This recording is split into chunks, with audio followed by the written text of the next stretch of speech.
Africa, Kenya, and the USA share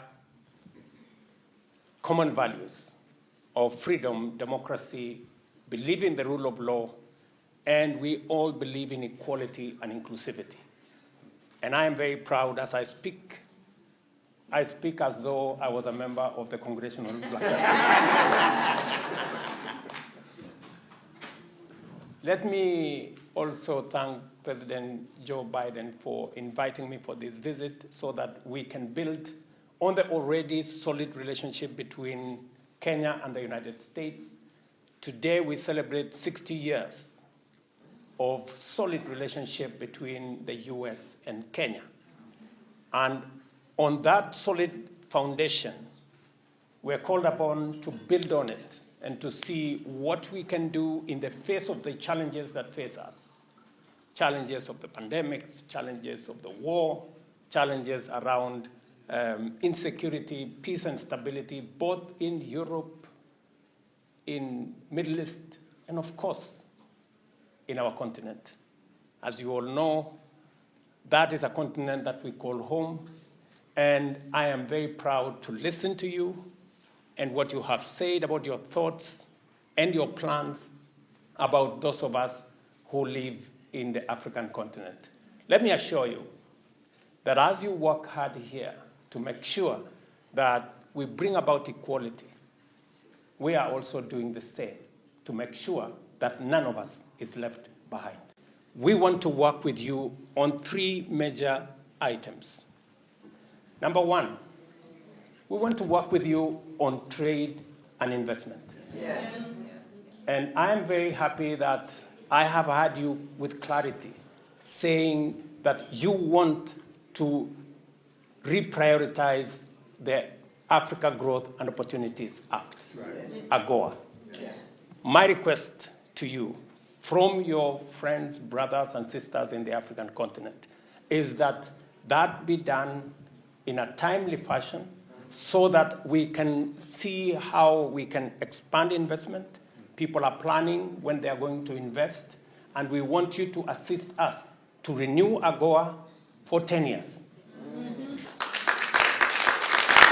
That is the message from your brothers and sisters from the African continent, number 1. Number 2, when we met 3 weeks ago, I was asked by the World Bank to convene the International Development Association's 21st Replenishment Summit, where we are having a conversation on how we can assist African nations, 26 of them that are on the brink of debt distress. How do we fashion a better, a fairer international financial architecture that doesn't unnecessarily and doesn't unfairly treat Africa differently from other markets? Today, countries like Kenya borrow in the financial markets 8 times more in interest than other countries. And that is the case for most African countries. We are saying the Congressional Black Caucus, this great institution, the American Congress, should lead the way in making sure that the international financial architecture, the World Bank, the IMF, multilateral development banks, are fashioned in a manner that gives every country a chance to borrow. William Samoei Ruto was born on December 21, 1966, in Kamagut, a small town in Uasin, Gishu County. From humble beginnings, Ruto's early life was marked by determination and resilience. He pursued his education at the University of Nairobi, earning a degree in Botany and Zoology, followed by a PhD in plant ecology. This strong academic background laid the foundation for his future in politics and business. Join us as we explore the pivotal moments that steered him onto the path of leadership. Stay with us. William Ruto's political journey began in the early 1990s with his involvement in Youth for Kanu 92, marking the start of his rise in Kenyan politics.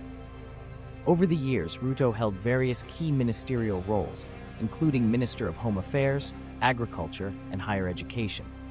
Through these positions, he showcased his capability and resilience in navigating complex political terrains. In 2013, Ruto became deputy president under Uhuru Kenyatta, serving until 2022. During this period, he solidified his influence and proved his ability to handle high-stakes responsibilities. Moving forward, we'll delve into the pivotal moments of Ruto's campaign and his eventual election victory in 2022. In 2022, William Ruto embarked on a decisive campaign for the presidency under the United Democratic Alliance. His platform focused on economic reforms, job creation, and a robust stand against corruption. These promises resonated with many, leading to a closely contested election. Ruto emerged victorious with 50.49% of the vote, narrowly defeating his opponent, Raila Odinga. This victory marked a new chapter for Kenya, as Ruto transitioned from deputy president to the highest office. Next, we'll see how Ruto began implementing his ambitious policies to transform Kenya's socio-economic landscape. President Ruto's administration is built on the bottom-up economic model. By empowering small businesses and ordinary citizens, he aims to create a more inclusive economy. Addressing key issues like unemployment, healthcare, and education, Ruto is committed to improving the lives of Kenyans. Furthermore, his administration maintains a strong anti-corruption stance to ensure that public resources benefit all. Let's delve deeper into how these policies are shaping Kenya's future. Ruto's presidency faces significant challenges, marked by economic difficulties, high public debt, and political divisions. Critics argue that his administration must urgently deliver on its promises to improve the lives of ordinary Kenyans. We'll explore how these challenges impact his broader agenda and actions.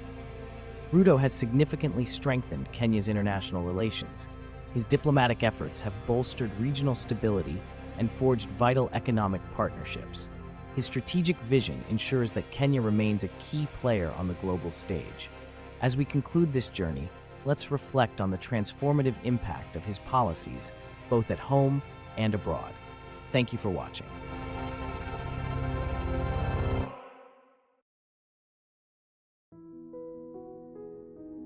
Since taking office, President William Ruto has focused on various initiatives aimed at improving Kenya's economic and social conditions. One of the key pillars is the bottom-up economic model, designed to support small and medium-sized enterprises, farmers, and local businesses. Additionally, the Hustler Fund was launched to provide affordable credit to small businesses and entrepreneurs. Next, we'll explore how these reforms are impacting the lives of Kenyans across multiple sectors.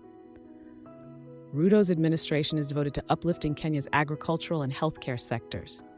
By providing subsidies for fertilizers and seeds, the government aims to boost agricultural productivity and secure food supply. Additionally, promoting agri-processing industries adds value to our agricultural products.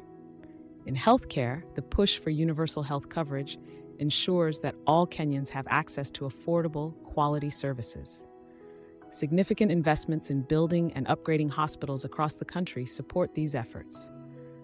Looking ahead, the development of infrastructure and educational initiatives remains crucial to Ruto's plan. Continuing with Ruto's vision, the administration has ramped up the development and maintenance of road networks, ensuring improved connectivity vital for economic activities. Affordable housing projects address the housing deficit and provide decent living conditions nationwide. In education, efforts to strengthen the free education policy ensure more children have access to quality learning. The government also promotes technical and vocational education and training (TVEC) to equip youth with practical job market skills. These initiatives are transforming lives and communities across Kenya. Ruto's administration has been unwavering in its anti-corruption efforts, implementing rigorous measures to ensure transparency and accountability. These initiatives have markedly improved Kenya's economic and social conditions. As we conclude, remember to like and subscribe to our channel for ongoing updates on Kenya's growth and progress. Your support helps us keep you informed. Thank you for watching.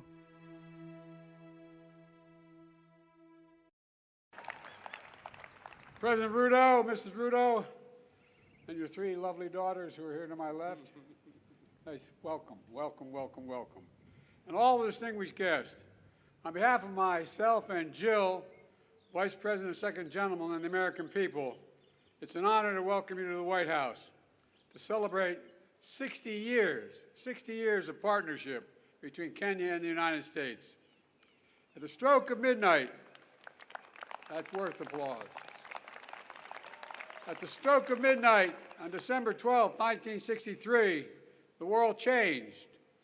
Many Americans and many people around the world watched with great hope and great anticipation as hundreds of thousands of Kenyans came together, raised a new flag, declared their freedom, and gave life to a new nation. Ladies and gentlemen, that new democracy is endearing and enduring. It was a moment that forever connected our two nations. For while we may have been divided by distance, we were united by the same democratic values. I saw this during my first trip to Kenya as a young senator at the height of the Cold War, and watched our governments stand as one and prevail against communism. I saw it when I returned years later as Vice President and spoke to students committed to upholding the principles of transparency, justice, and accountability that lie at the heart of our democracies. And I see it every day as President, as our two proud democracies continue to draw from the power of the people and the strength of our diversity to write the next chapter in our partnership. Together, the United States and Kenya are working to deliver on the challenges that matter most to our people's lives: health security, economic security, cyber security, and climate security. 90% of Kenya's electricity comes from clean energy. 90%. That's worth an applause. Over 1 million homes are powered by wind energy alone. That's worth applause, too.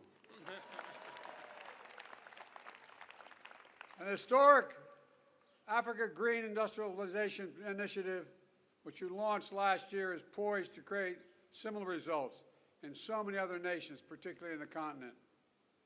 Across the region, Kenya and America are driving a race to the top with investments that we have and high standards for workers, technology, and environment. And we're working to ensure debt doesn't leave these critical investments and crucial investments out of reach for low and middle income countries. Around the world, Kenya and America are also standing united against the terror of ISIS and al-Shabaab perpetrate in East Africa, that they continue to perpetrate in East Africa. The aggression that Russia is inflicting on Ukraine, the violence that has toppled too many democracies across both our regions. And today, as we begin the next decade of our partnership, we've launched a new initiative to bring our countries, companies, and communities closer together, because the past is our proof that we are stronger and the world is safer when Kenya and the United States work together.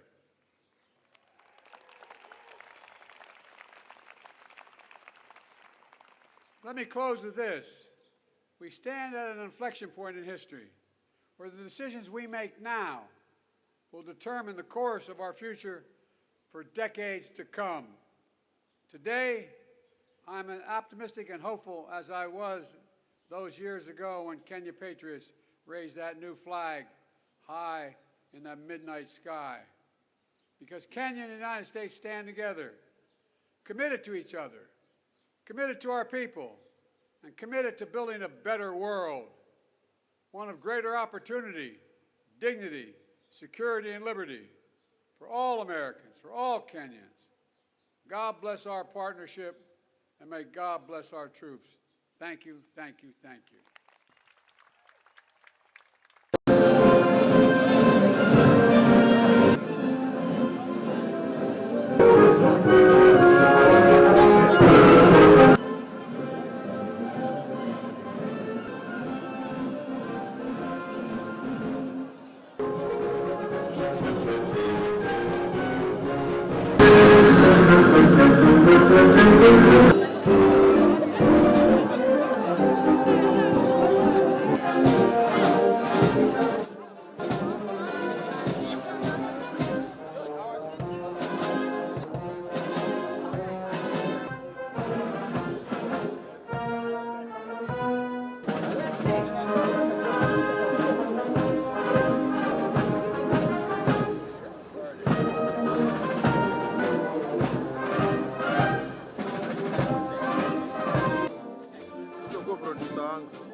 Ready, shot. Ready, face. Hello.